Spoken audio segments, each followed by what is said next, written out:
Welcome back. तो नीचे उतरा, नीचे ज़रा थोड़े से मनाज़िर वगैरह बनाए। ये हमारा कागान नारायण का भारत हाउस से जो टूर था उसका पार्ट 2 है। तो नीचे उतरा हूँ, थोड़ा मैंने वीडियो वगैरह बनाई है। फिर जैसे कि आपको बताया था कि काफ़ी देर मैं बैठा रहा हूँ उधर। चौकीदार का केबिन था और 10 बंदों की जगह थी, तो काफ़ी देर बैठे रहे हैं। मुख्तलिफ टूरिस्ट के किस्से सुनते रहे हैं हम। बड़ा सस्पेंस था जी कि सुबह होगी तो यहाँ के कैसे मनाजिर होंगे। खुला तो कुछ नज़र नहीं आ रहा था भाईजान, एक लाइट भी नहीं। इतने डरावने पहाड़ थे कि ना पूछें। बस एक ये रोशन थी जगह। छत पे गया हूँ, तीसरी स्टोरी पे या चौथी पे। वहाँ से भी मैंने इधर कैमरा घुमाया, लेकिन किसी साइड पे कोई पता ही नहीं था, लगा जैसे आबादी ही नहीं है यहाँ पे।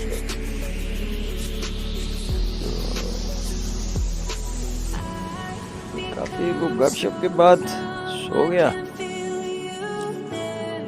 और रात को 12-1 बजे ये सुबह हो गई। तकरीबन 9 का 9:30 का टाइम था।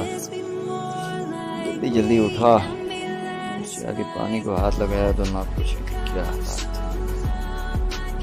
और उसके बाद बाहर आया हूँ, खिड़की से पर्दा नीचे किया हुआ था, सामने देखा। क्या बात है, सुभान अल्लाह, माशाअल्लाह, क्या मंजर था सुबह का।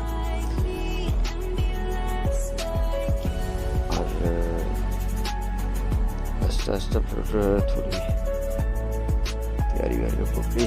बेचारी गाड़ी मेरी रात सारी सर्दी में ही बाहर खड़ी रही। मेरा बस नहीं था चलता कि इसको भी मैं एक रज़ाई कंबल ओढ़ देता। बड़ी मुश्किल से स्टार्ट हुई थी, ठंड बहुत थी।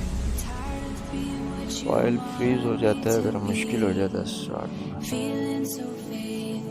उसके बाद मैं ज़रा बाहर निकला, मैंने कहा ज़रा खुल के मनाज़र देखें।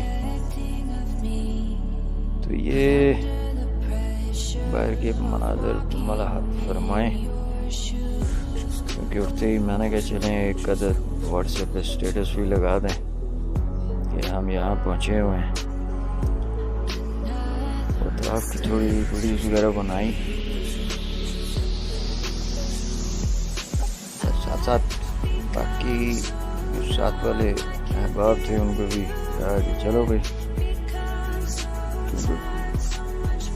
यहाँ का हमें लोगों ने बताया था कि आपने 11 बजे निकलना है, क्योंकि बड़ी आगे नारायण की तरफ रोडों पे जो है वो बर्फ जमी है और स्लिप है। उसकी वजह से रात को हमारे साथ से जो बंदे गए हैं वो भी हादसे का शिकार है जी। अब हमने कहा सबसे पहले तो हम करें नाश्ता। तो भी हमने यहाँ पे खाना खाया था, बड़ा ज़बरदस्त बनाया था इन साहब ने। सुबह नाश्ते का भी प्रोग्राम इधर ही था। गाड़ी लेके पहले हम जब चलते आई, जो 7 रात को हम पैदल आए थे। तो जनाब को हमने कहा जी, क्योंकि मैं पराठों का बहुत शौकीन हूँ जी, गर्मा गर्म पराठे आ गए सामने, ब्रेड, फ्राइड एग, उबले हुए अंडे। नाश्ता हमने ज़रा दबा के किया क्योंकि हमने घूमना फिरना बहुत ज़्यादा था, पहाड़ों पे भी थोड़ा बहुत चढ़ना था। इसलिए जनाब हमारे श्याम शाह साहब ने कहा कि नाश्ता से टाइट करें। बड़ी मेहरबानी, उन्होंने बड़ा ज़बरदस्त किस्म का नाश्ता मंगाया। हम सब ने मिल के बड़ा ज़बरदस्त किस्म का ये नाश्ता किया।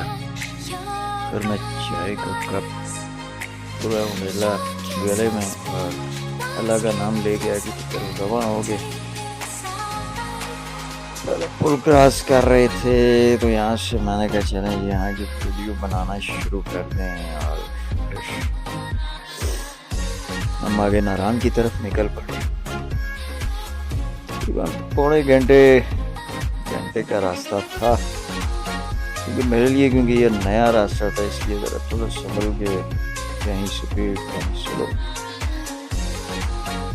गाड़ी चलाते हुए मैं मुसलसल आगे बढ़ रहा था।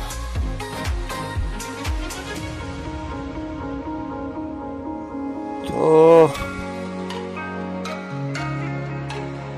छोटे छोटे बाजारों में कुछ गहमा गहमी नजर आ रही थी, बाकी बिल्कुल पुरसुकून माहौल था। पहाड़, रोडें खाली, ना बंदा ना बंदे की रात।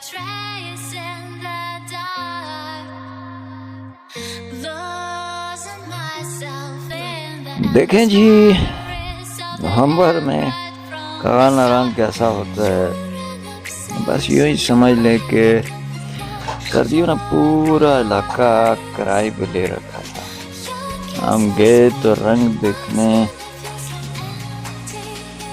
पर सर्दी ने हमें नीला पीला कर दिया। पिक्चर्स में तो आप देख ही रहे होंगे, ऐसा लग रहा है जैसे पूरी कायनात छुट्टी पर है और सिर्फ हम ही ड्यूटी पर फंस गए हैं।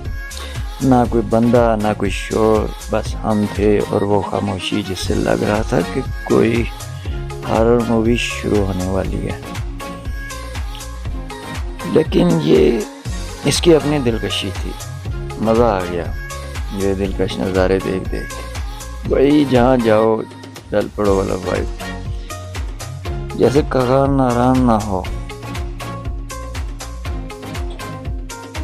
जैसे इन पहाड़ों ने कुछ कहा हो दरख्तों ने, आ जाओ भाई, हम भी बेकार बैठे हैं, आप भी आ जाओ हमारे साथ गपशप करो। सच बात, अब भी वही बचपन वाली ऐसे नज़ारों से मोहब्बत हमेशा से बरकरार थी, अभी बरकरार। ये खूबसूरत नज़ारों से, पहाड़ों से, जंगलों से, आबशारों से, सफ़र से ऐसा इश्क है जो शायद कभी ना ख़त्म हो। और हाँ, इस दफ़ा पता नहीं मुझे क्या लग रहा है, हर साल ऐसे ही सर्दी पड़ रही थी, इस दफ़ा यहाँ पे ज़्यादा सर्दी पड़ी थी। ये ना पूछें कि उसने बैंड बजा दी थी हमारे।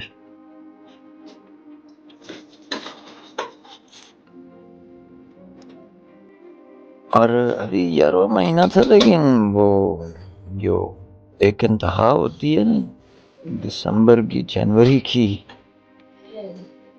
तो इस दफ़ा की सर्दी तो ऐसे थी इधर की, बस वो खुद कह रही थी कि चलें भाई, इनका इस दफ़ा हम सही ज़बरदस्त और झूम के और गा के इनका इस्तकबाल करें, ताकि सही इनको मज़ा आए, पता चले कि भाई सर्दी नाम की भी कुछ चीज़ होती है। हाँ, बंदे तो यहाँ वैसे भी नहीं थे, इतनी ट्रैफिक की भी पेशरफ्त नहीं थी, बस हर तरफ हमारा इस्तकबाल सर्दी भी कर रही थी। और लेकिन धूप ने हमारा बड़ा साथ दिया जी, धूप ने हमें हर पल सर्दी की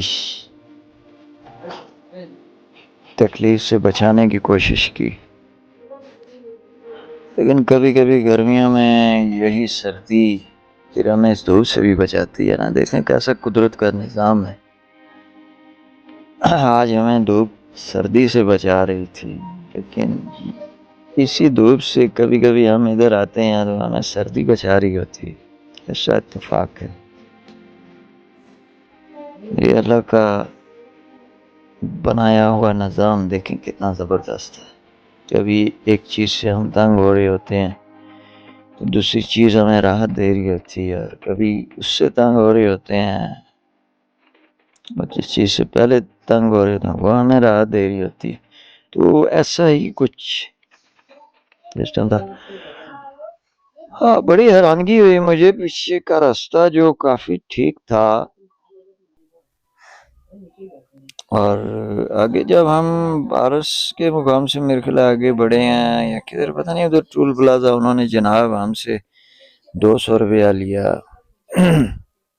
ये थोड़ा थोड़ा रास्ता तो बीच में बस साफ पक्का था, लेकिन ज़्यादातर बहुत ख़राब था क्योंकि उस पर वो वाइब्रेट करती थी गाड़ी। मोबाइल वाइब्रेशन होने की वजह से वीडियो कांपती थी, तो वहाँ पे फिर मैं वो रोक देता था, पॉज कर देता था कि यार चलो स्टिल बने। बीच बीच में थोड़ा थोड़ा रास्ता ठीक था, तो स्लो ड्राइव करते हुए मैं इसका बेहतरीन तरीके से फोकस कर रहा था। और क्या ही बात थी जी माशाल्लाह सामने के नज़ारों की। जो जो आगे बढ़ रहे थे एक नई नई चीज़ देखने को मिल रही थी, नए मंजर। और सबसे अट्रैक्टिव थी जनाब, इधर मैंने देखा पहाड़ों के एतराफ में पुराने लकड़ी के घर बने हुए। यहाँ के ज़्यादातर लोग मेरे ख्याल सर्दी ज़्यादा होने की वजह से या तो पहाड़ों के आप पे शिफ्ट हो जाते थे या कहीं शहरों की तरफ या कागान की तरफ या बालाकोट की तरफ हिजरत कर जाते थे, कि यहाँ अब दरख्त भी उस तरह ज़्यादा नहीं थे, कम ही थे। या तो कटाई कर करके बिल्कुल इन्होंने पहाड़ गंजे कर दिए थे। तो कटाई की सख्ती की वजह से फिर क्योंकि इनको आग जलाने में यहाँ पे काफ़ी दुश्वारी होती है, इस वजह से ज़्यादातर बंद घर वगैरह बंद थे। बहुत कम ही लोग अगर रिहाइश पजीर थे। ज़्यादातर यहाँ के होटल वगैरह भी लोग क्लोज करके जा चुके थे। बहुत कम ही लोग यहाँ पे जो है वो होटल वगैरह भी ओपन किए हुए थे उन्होंने। पर वो बड़े मज़े के मनाजिर लग रहे थे जनाब। वो उनकी आगे मैंने कैमरे में अलग वीडियो जूम करके बनाई है। तो अभी तो हमारी यही कोशिश थी कि जल्दी से हम नारायण पहुँचे हैं, क्योंकि किसी सफ़र मलूक भी जाना था।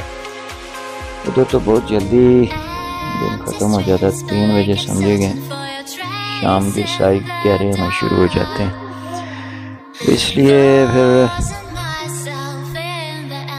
अब काफ़ी जगह में मुझे ये नहीं थी समझ आ रही कि यहाँ पे कोई मैग्नेटिक फील्ड ऐसी है क्या। सीधा सा रास्ता भी होता था लेकिन गाड़ी बहुत जोर लगाती थी, और कई दफ़ा तो वो नीचे उतराई की तरफ उतरते हुए भी मुझे दूसरा लगाना पड़ रहा था। लेकिन मैंने अक्सर सुना हुआ था इधर ऐसा हो जाता है, लेकिन उससे घबराने की ज़रूरत नहीं, क्योंकि गाड़ी बिल्कुल स्लो हो जाती थी और कहीं चढ़ाई पे भी इतनी स्पीड से भागना शुरू हो जाती थी। इन पहाड़ों में कुछ खास वजह थी, जहाँ पे ये ख़त्म होते वहाँ पे गाड़ी स्पीड से भागना शुरू हो जाती। तो आगे की तरफ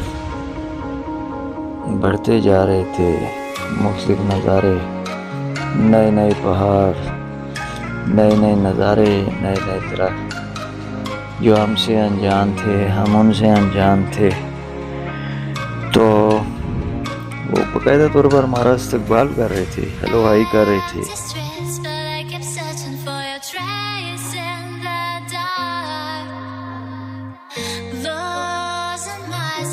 कहीं कहीं थोड़ी सी आबादी वगैरह, कोई गाड़ी वगैरह हमको नज़र आ जाती। सामने का पहाड़ देखेंगे बहुत ही ज़्यादा दिलकश लग रहा था। सीज़न में तो ये सारे सब्ज़ व शादाब होते हैं, लेकिन क्योंकि खज़ान थी, सर्दियों का मौसम था और सारे ये लाइट येलो से हुए थे, लेकिन ये इनकी अपनी एक दिलकशी थी। तो टाइम बहुत लग जाता है जी, 2, 2.5, 3 घंटे जैसा कि आपको बताया। तो